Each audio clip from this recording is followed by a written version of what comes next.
제출 자료는 아까 말씀드렸지만 엄격하지 않습니다. 교과서나 이런 데는 매우 엄격하게 돼 있는데 실제로 실무는 엄격하지 않아요. 그냥 진술서에다가 그 근처에 있던 영수증이나 이런 거 하나 갖다 붙이면 그 인정해 준다고 보고요.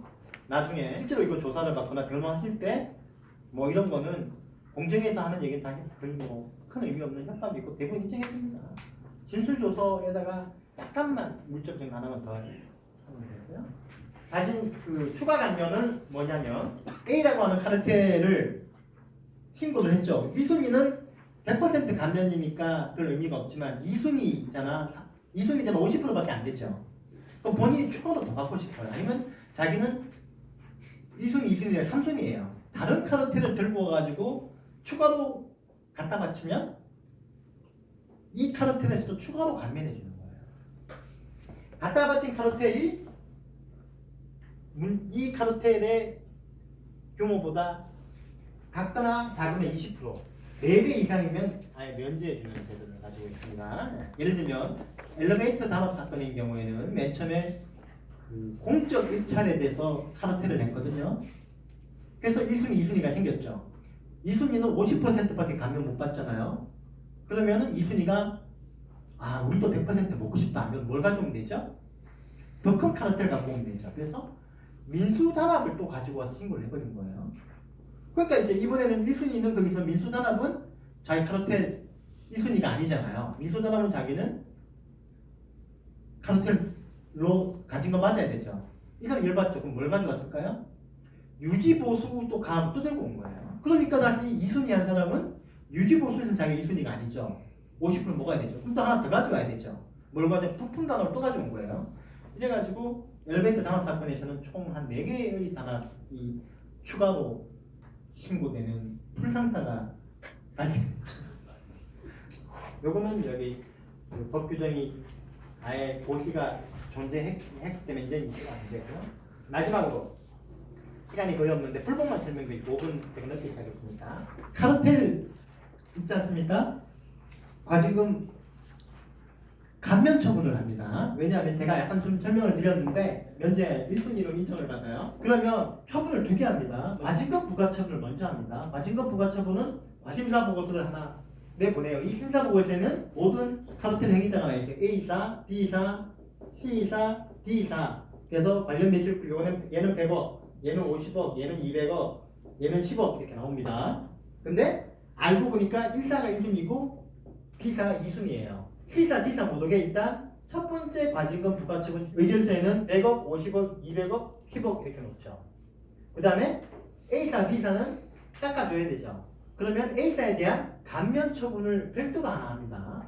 그래서 A사는 깎아서 제로, B사도 또 별도의 감면 처분을 합니다. B사는 깎아서 25억, C사는 감면 처분 안 하죠. 그냥 이렇게 될 때 누가 불만이 있을 수 있겠죠? 네? A사는 불만이 있으면 바보죠. 완전히 면제니까. B사 불만이 있을 수 있겠죠. 내가 1순위인데 왜 25%, 50%만 깎아주냐? 라고 불복할 수 있겠죠. 이때 불복 뭘로 해야 되죠? 처분이 2개죠.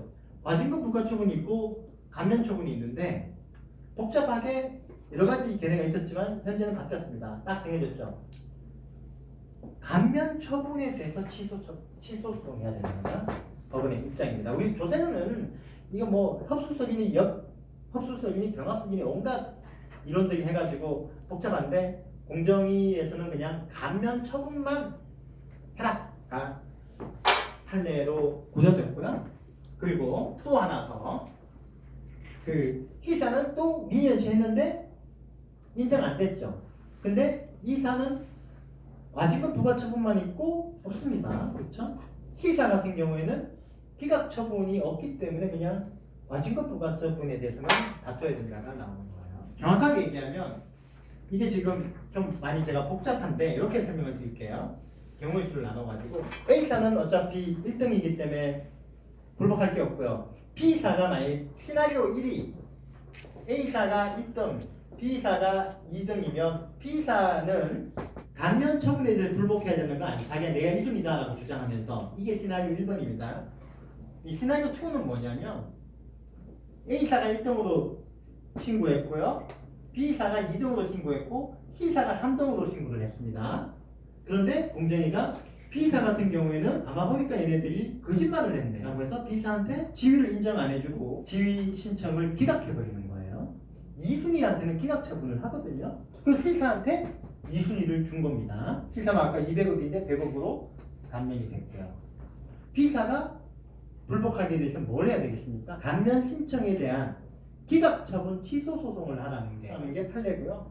C사는 내가 B사 제끼는 건 당연하지만 사실은 내가 A사도 제끼고 1등이다 라고 하게 되면 B사는 뭐죠? 감면받았잖아요. 감면 처분에 대해서만 불복 소송을 할 수 있고 이렇게 되는 겁니다. 시나리오 2를 기준으로 생각을 해보시면 맞을 거예요. 왜? 보면은 이게 보면 감면 처분이 취소되게 이순이자만 하는 거고 일반적으로 요거는 아까 이순이자에 대해서 승리를 인정해가지고 감면 처분을 한 경우고 요거는 뭐냐면 이순이자 원래 두 번째로 간 사람한테는 기각 처분해버리고 거부해버리고요. 3순위자한테 이순위를 준 경우에 이순위자 기각된 사람은 거부 처분에 대한 기소송을 제기하고 실제로 3순위로 50% 감면받은 사람은 자기가 불만이 있으면 감면 처분에 대해서만 불복한다라는 얘기를 쓰는 겁니다. 추가 감면 결정에 대해서는 단만 말씀드릴게요. 법원도 뭐에 대해서 불복을 해야 되는지에 대해서 아직 결론을 못 내리고 있어요. 소송을 한다 그러면 안전하게 경우의 수를 나눠가지고 다 끌어가야 된다라는 얘기를 하고 있어요. 실제로 해보니까 1심에서 법원도 그 사실을 알고 있기 때문에 법원에서도 소송 지휘권 비슷한 걸 행사해가지고 여러 가지 조언도 해주고 협의도 하더라고요. 그걸 같이 감면 신청에 대해서는 제가 이렇게 정리를 해놨는데 소송하시는 분들은 요즘은 감면 신청에 대해서 소송을 잘못 지적하면 예전에는 법원이 좀 이렇게 많이 봐줬거든요. 요즘은 이게 확립돼 있기 때문에 안 봐줍니다. 바로 그냥 기각시켜요. 또 감면 신청할 때 불복 배속기간 이거 잘 따지셔가지고 혹시 수업 중에 좀 궁금한 거 있었으면 좀 제가 너무 강의를 잘했는지 아무도 질문이 없으신 걸로 알고 있고요. 제가 수업 시간에 좀 설명이 미흡했던 부분이나 또는 추가적으로 궁금한 게 있으시면 제 이메일이나 뭐 전화나 언제든지 이메일 적어놨으니까 거기로 해주시면 제가 애프터 서비스를 확실하게 해드리겠습니다. 오늘 수고 많으셨습니다.